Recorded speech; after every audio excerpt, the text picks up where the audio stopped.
Buenas tardes, mi nombre es Giovanni Moguel Ugarte, mi matrícula VNL 04523. Me toca exponer el proyecto integrador de electricidad de magnetismo. Empezamos con qué son los circuitos y qué importancia tienen en la sociedad el día de hoy. Así que los circuitos son un conjunto de elementos eléctricos conectados entre sí que permiten generar, transportar y utilizar energía eléctrica con la finalidad de transformarla en otro tipo de energía, ya sea calorífica, lumínica, mecánica. Los elementos de un circuito eléctrico que se utilizan son un generador, un conductor, resistencia y un interruptor. El conductor es el cable por el cual circula la corriente y se considera que no tiene resistencia. Los componentes eléctricos es donde se encuentran la resistencia, los capacitadores, los inductores, la fuente de voltaje o tensión o fuente de corriente. En ellos encontramos los nodos o nudos, que es un punto de circuitos en donde se juntan dos o más conductores. Las mallas, que son los lazos de conductor en el cual está cerrada el camino. La rama, que es la parte del circuito que está dividida por dos nudos.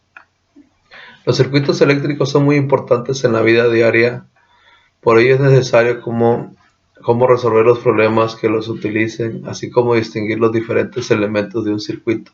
Es vital para poder hacer un diseño.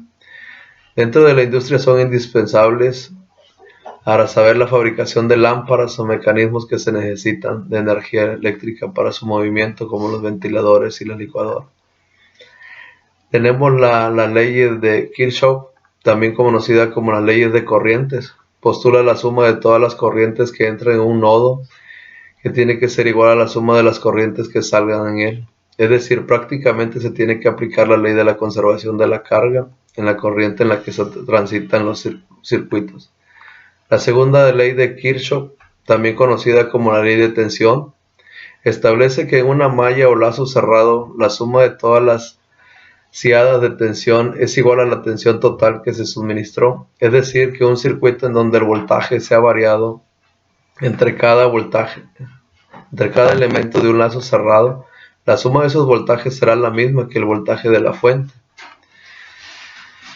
Fuente de alta tensión. ¿Y cuál es su función en los circuitos eléctricos? Encontramos la fuente de poder de alto voltaje de Spellman, que son los circuitos de conversión de energías complejos que convierten un potencial de voltaje más bajo a un potencial de voltaje más alto. En la electricidad se le llama fuente de elemento activo, que es capaz de entregar la energía. Hay dos tipos. Uno es capaz de generar la diferencia de potencia entre sus extremos y la otra proporcionar una corriente eléctrica para que otro circuito funcione. Los métodos de análisis de circuito: tenemos el método de análisis por nudos, por mallas, por cortes básicos y por lazos básicos. Las aplicaciones del capacitador. En las aplicaciones del capacitador, imaginemos que conectamos una resistencia en una serie de un capacitador a una fuente de voltaje para obtener el tiempo en que se tarda en cargar este, y con base a eso una aplicación del capacitador en forma de medidor de tiempo.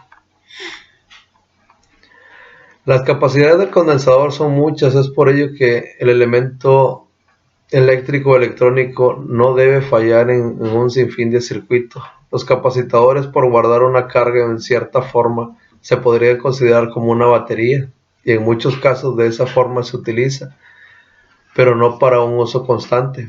Al final se utiliza rápido como una fuente rápida de energía. Como no almacena necesariamente mucha energía, solo se usan en aplicaciones que requieren energía en un instante, como las lámparas, el flash de una cámara, un motor eléctrico. Una vez que se entiende, se utiliza otro tipo de energía para mantener los equipos operando. Los motores eléctricos cuentan con un capacitador que los hace iniciar, y los flash de una cámara utilizan los capacitadores. Muchas gracias.